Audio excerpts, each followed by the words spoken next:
earlier, the one that I showed you. This is the office.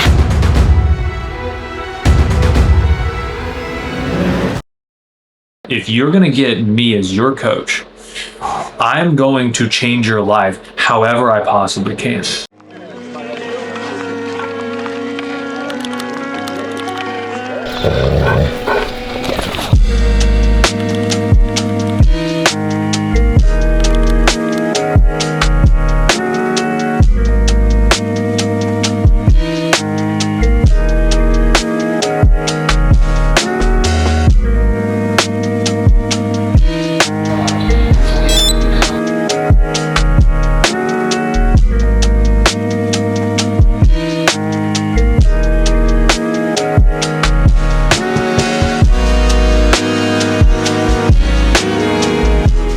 I usually don't like being on my phone in the middle of workouts, but I have to show you this because the client that I was checking earlier, the one that I showed you, is the truest definition of obsessed. He's trying to become one of the most influential catchers on social media. The best part is that when he had that really, really big win, I said, how does it feel? And his response was, I want more. And a lot of people online are going to tell you, oh, you gotta take care of the wins and you gotta really celebrate it. It's always going to keep moving the ball. That's not what we're about. If you are obsessed, you are going to want more, because you know that if you want more, you're going to strive for more and you're going to continue to succeed no matter what you do. Because as long as the bar keeps moving, you're going to keep getting better. In other words, there's never a made it point. You are constantly going for more, constantly going for better. Because if you're truly obsessed with the game, with improvement, with your life, you're never going to settle. And man, that fires me up so much, because this guy, he came to me a couple months ago and he said that he's tired of operating the way that he operates, but he knows that he wants more. So yeah, the getting more influential on social media, getting a bunch of followers, being the catcher that he is, that's cool. But he's gained almost 15 pounds, has hit multiple PRs along the way, and he's actually gotten rid of his shoulder pain. I'm not kidding. Like, he used to not be able to throw without part of his shoulder clicking and just hurting, honestly. Shoulder pain, gone. PRs up, weight up, obsessed. Yeah. Again, I gotta go back and finish this workout because this rest period has been 7 minutes and 37 seconds. But man, I cannot stress this enough. It's okay to want more, and it's okay to strive more. And if you're new here, that is the entire message of Obssd. You're not going to settle. You're going to do whatever it takes because it's the only thing that you can think about. And if you're obsessed, you found your home. But let's get back to the workout and then go start the rest of the week.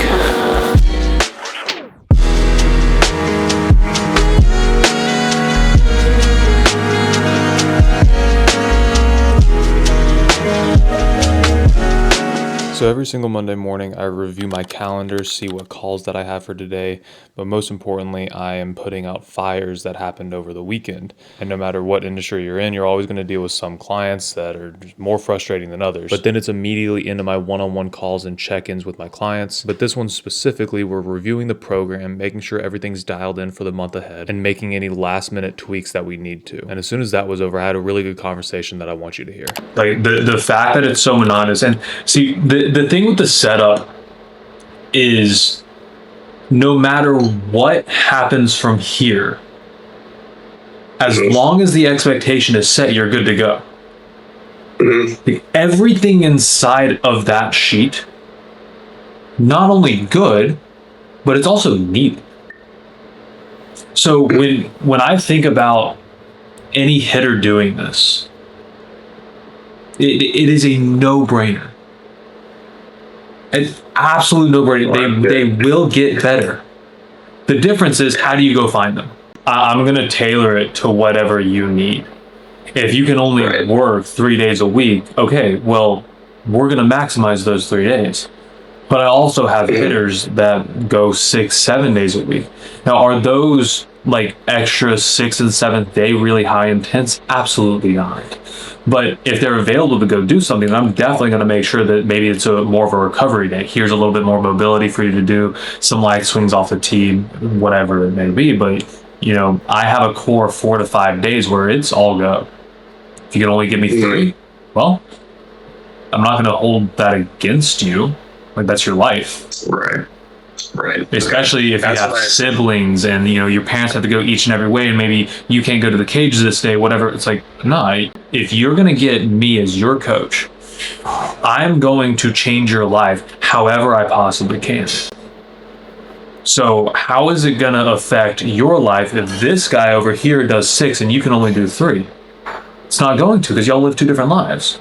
I, as a coach, will tailor it to you. Change whatever you do, and yeah, you still have access to me those days. So if we need to talk, we can talk. If we need to break down a swing, we break down a swing. Or if you just broke up with your girlfriend, we can work through that too. Yeah. Like, so I will always go way towards mentorship more than just the program itself. I care about you more as a person who just happens to be really good at baseball, and I'll make you even better. But I gotta build the person first. Depending on the day, I might only get about 30 minutes for lunch before I'm right back into a one-on-one call. And now we're going into our weekly team meeting where we're catching up, reviewing the numbers, and reviewing certain clients and their progress inside of the program. We're gonna throw Bryce in the mix because I know he'd do well. So yeah, things are going well at the moment.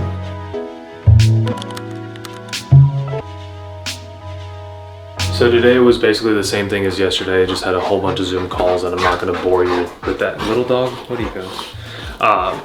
But because we just moved into a new house, that means I finally get my own office, and I need your help.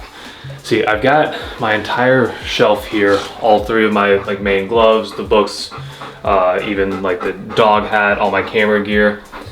But I don't really know what to do with this. This is literally just a picture of me at 10 years old, I think, and a signed shirt of Vince Dooley. This isn't something that I want to show off. It's just a picture framed and kind of a placeholder. But I do have this bat, and this was my uncle's bat. You can see his card back there when he was signed with the Detroit Tigers, also played with the Phillies. Passed away when 15 years ago. But this is his bat, kind of like a memorial thing of him. That's staying. I just don't know if I want it in this spot. So the question, do I keep this? Do I try to find a placeholder, maybe even a TV? Even thought about maybe a whiteboard, but the white on this probably doesn't look that good. But also, what should I do with this and the bats? And we got kind of a blank slate here. You can even see my desk setup. I've got all the programs out that I can give to all of my athletes.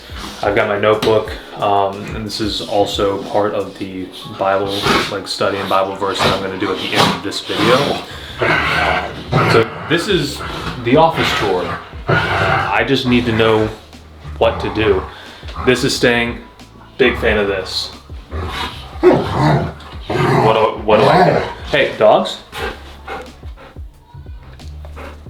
We're trying to film here.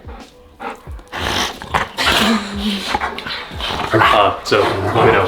What do I do with this? Do I keep the shirt? Do I put a TV here? Do I try to even find a jersey? Where do I put the bat? And then obviously got my entire container full of broken bats. And tomorrow's going to be another busy day, full of calls in this office, which is exactly why I want to figure this out. But there is something even more exciting. There is something more exciting that's going to happen at the end of this video, so make sure you stay tuned, and let's go to tomorrow.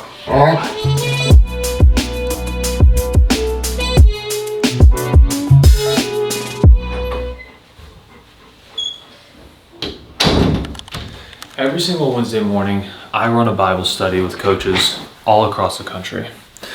But before I start that, I want to talk to you about something. There are going to be days where you don't want to do a single thing, especially train. And that is exactly what today was like for me. I woke up on time, got my alarm, my morning routine, took the dogs out, and I cannot begin to describe how much I just don't want to do anything. I mean, zero motivation. But none of that matters. Genuinely. Like, yes, you might have all sorts of emotions come up on a day-to-day basis. You might have a friend that really makes you mad, your coaches might piss you off, or you just get some bad news, whatever it might be. And, like, yes, that happened, and that sucked, but that doesn't take away from the fact that you still need to do what you need to do. If you need to go train today, well, you are just going to do it sad. If you need to go hit or go throw, you're just going to do it mad. Like, there really is no other option if you are truly obsessed, because by definition, if you are obsessed, that, like, the thought in your head, it never leaves your mind. The thing that you think about every single waking second, that driving factor behind what you do, nothing's going to stand in the way of that. And if you truly are obsessed, you're going to do it no matter what. Like, again, I don't want to work today. I even contemplated, like, not filming this. Like, YouTube is such a powerful, like, factor in what can happen. Like, if you're watching this video, I don't think you understand what's going to happen over the next year. Like, what you're going to see happen with this brand, what you're going to see in these videos, I probably don't even know what to expect. But yet I still get in my head, I'm like, maybe I shouldn't do it. Nah. And even despite what I might feel about it, it's not fair to you. I am going to change a lot of lives. Not only through the motivation, not only through the gospel, but I believe that I have something that can help a lot of baseball players. Honestly, just athletes in general, but baseball's the first stop. And this is video number 1. I don't know exactly where we're going to go with it. I don't know what these videos are going to turn into. Maybe you just like watching what I do on a weekly basis. And if that's the case, then I'm going to keep doing it. But, man,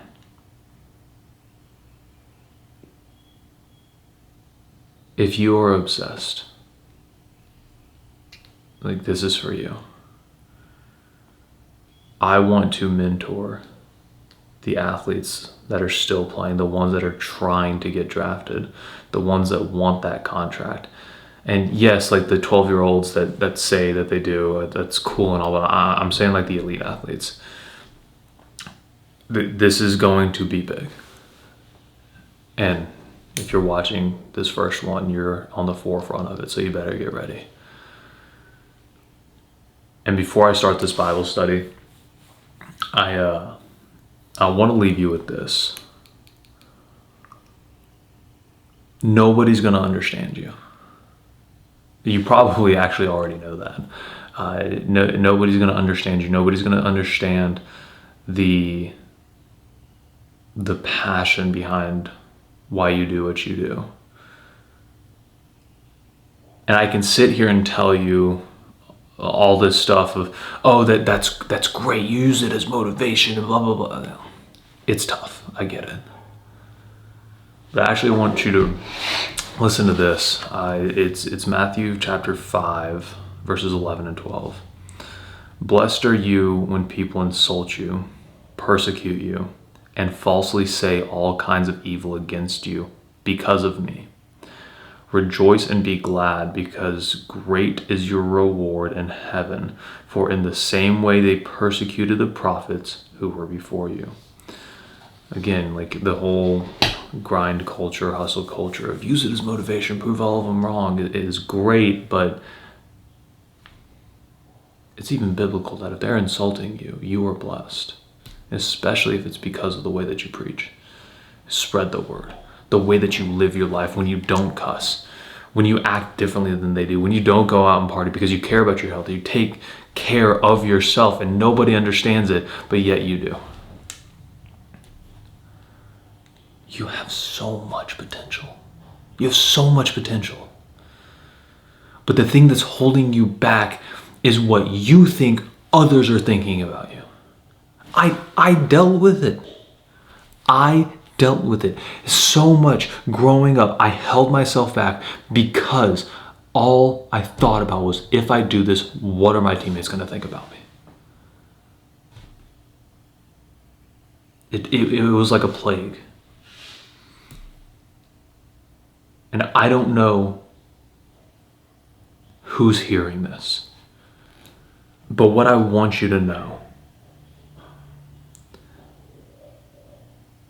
is that it is okay to actually step into that and let people think of you, especially negatively. I want you to step into that version of yourself that you know is there. Even if you have to fake it a little bit just to see if it works, like, you know what you need to do. You know. When I was playing, I knew, but I didn't because I was afraid of what other people would think. I'm going to show you what's going on in this Bible study. But remember, if there's anything that you do this week, step into the version of yourself that you know you need to become, despite what others might think. All this took place to fulfill what the Lord had said to the prophet. The virgin will conceive and give birth to a son, and they will call him Emmanuel. I want you guys to kind of like put yourself in this situation. You're engaged, you're really excited to be married, and you've got all this stuff, and especially in the day you're planning the wedding, planning this, finding the cake, finding the venue, all this stuff, and all of a sudden, your fiance's pregnant. It's something that I think about constantly, that if I just felt differently about this, or if I had a different emotion, would I then still continue the action? Like, if I had a great workout today, if I was super happy, would I still continue doing this? Absolutely. Okay, so the emotion doesn't matter as much. Do I care about how you feel? Absolutely. But does your emotion take away from the fact that you should still do it? That Bible study is arguably my favorite part of the week because I get to connect with so many different people around the country. But as soon as that's over, it's right back into the same schedule of checking in with clients, getting on meetings, reviewing their progress, and most importantly, seeing what they need help with.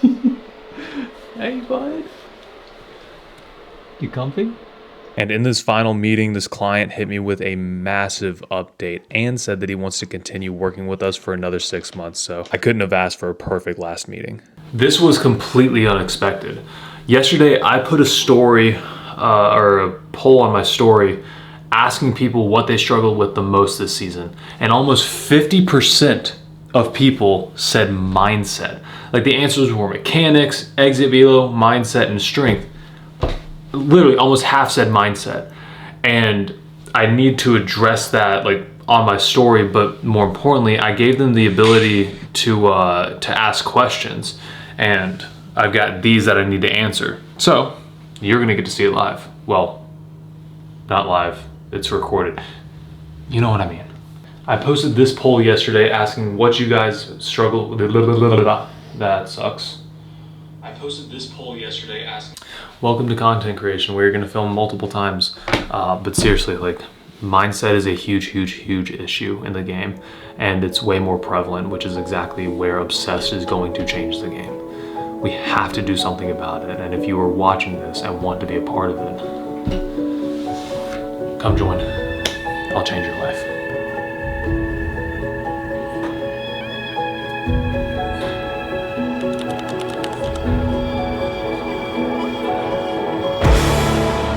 I cannot stress how important it is to take care of your environment.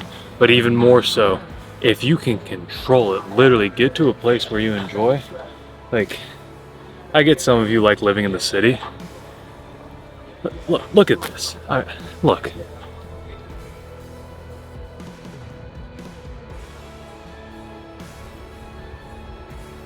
You cannot beat living in the country.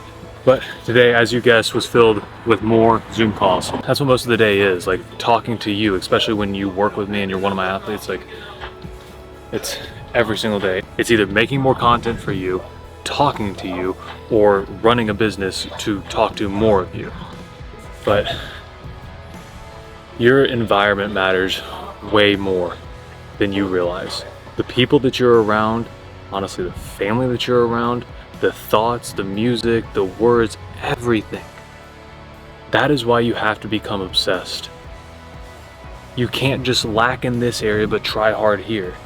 You can't go 95% and lack in the 5. It has to be 100% every time. That's obsessed. I'm not gonna lie. It's a little cold right now. But looking at this sunset, man, like, your environment matters. Be in a place where you can find peace and where you can enjoy it. And some of you might not even have that control right now, but that is exactly what you should work for. Exactly what you should work towards. And I'm really upset. Oh, you can kind of see them. So there are cows right here. I don't know if you can see it, but like right over there, there are cows. And they're coming this way. But seriously, like, again, look at the sunset. You can't beat it, man. Stay obsessed in everything that you do. Not just 90, not 95, 100.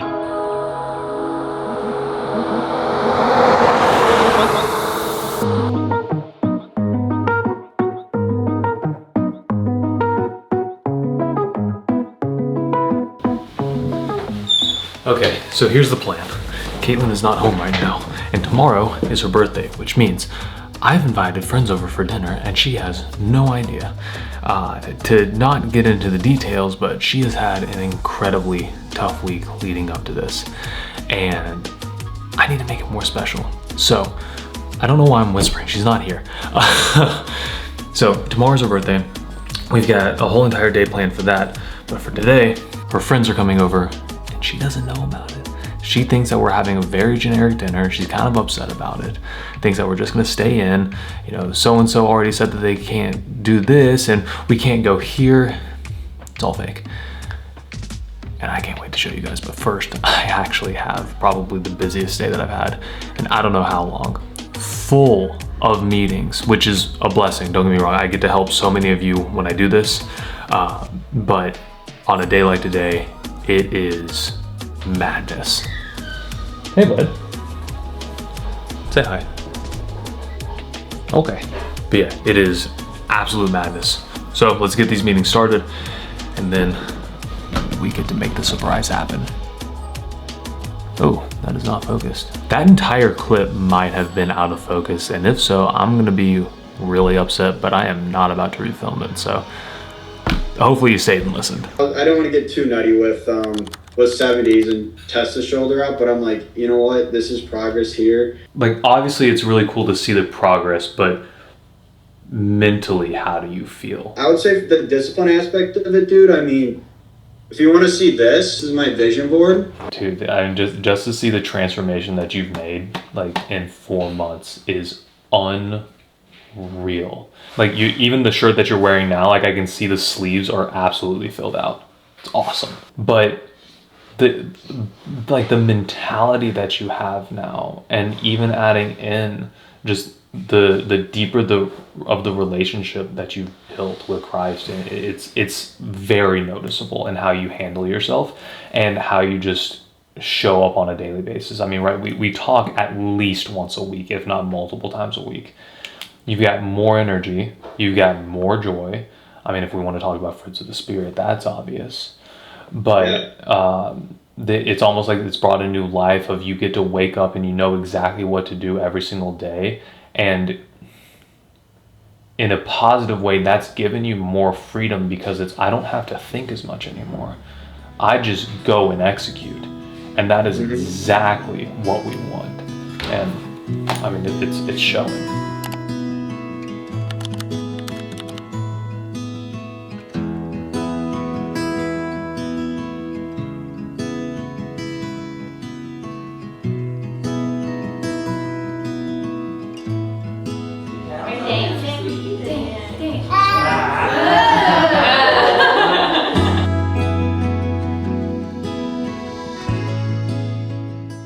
At the end of every single video, I want to leave you with a Bible verse and a message to go on throughout the rest of your week so you can stay blessed and grow in the Lord.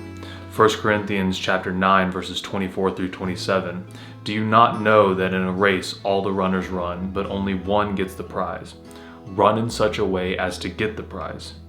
Everyone who competes in the games goes into strict training. They do it to get a crown that will not last, but we do it to get a crown that will last forever. Therefore, I do not run like someone running aimlessly. I do not fight like a boxer beating the air. No, I strike a blow to my body and make it my slave, so that after I have preached to others, I myself will not be disqualified for the prize. And this is one of my favorite verses and favorite passages in the entire Bible because it teaches so much about everyday life. Literally anything that you want to accomplish can be solved by this verse. I don't want to say solved, but if you think about all the hard and tough things that we deal with in life, discipline is at the forefront of it. Oh, I really want to get in shape and I want to get stronger. Well, that's obvious. But maybe I don't want to go to practice today. Maybe I don't want to go to class. I don't want to study. I don't want to do this. I don't want to do that. Discipline is the core of it all. And Paul teaches us exactly how to have discipline. Now, one thing that I get commented on a lot whenever I bring this up is that, well, Paul's focusing on spiritual discipline. You can't bring it into sports. You can't bring it into athletics. Yes, you can. Paul is absolutely talking about spiritual discipline, but what he's showing is that there is a principle and that there is a way to have discipline. And he uses the analogy of the boxer and the runner to show it. But if there is a biblical principle, meaning a specific way to go about things, why would we not bring it into everyday life? Think of it this way. We know Paul is teaching us discipline. So if we're not supposed to bring it into everyday life, that means that we're supposed to go about discipline a different way, and that's not a good idea. Look at it. The first part of this is showing the actual faith and spiritual part, where it's, only one gets the prize, run in such a way as to get the prize. Basically, that is your permission to win. And when he talks about there's going to be a crown that we go for that will last forever, that's heaven. That is where we are going. But, therefore, I do not run like someone running aimlessly. What is someone running aimlessly? They don't have a specific endpoint, or in other words, they don't have a goal. And then I do not fight like a boxer beating the air. A boxer beating the air is pointless. Like, that is not what a boxer is destined and designed to do. So just with those two sentences right there, you must have a goal, and you must make sure that the actions that you are taking have actual purpose and are doing what you have been designed to do. And lastly, no, I strike a blow to my body and make it my slave. That is showing that you will have to actively put yourself through, not harm, but you have to actually put it through hard work in order to get the prize. Now again, Paul is talking about preaching to others so he will not be disqualified for the prize, which is his spot in heaven. But even for us, when we're bringing it over into our everyday life, especially in sports, if you don't want to get disqualified for the prize, or you don't want to get disqualified for winning, you must follow this order of discipline. You must have a goal. You must do it to win. Well, actually, let me flip those because that's how it is here. If we're going to run in such a way as to get the prize, we're playing to win. We're doing everything that we can to win. I do not run like someone running aimlessly. I have a goal. Set your sights on something and go after it. Do not fight like a boxer beating the air. Every action I take has a set purpose as to why that I'm doing it and actually moving me closer towards that goal. And lastly, I strike a blow to my body and make it my slave. You're not gonna want to do this sometimes. There are a lot of times I don't want to film. There are a lot of times that I don't want to get on a call with a client. But guess what? You are going to have to force your flesh into doing the action that you know is required in order to achieve that goal. Go take this and go be disciplined this week. 1 Corinthians chapter 9, verses 24 through 27. Go read it yourself. Let it serve as a reminder. But as always, my name's Matt Ross. Stay obsessed. God loves you.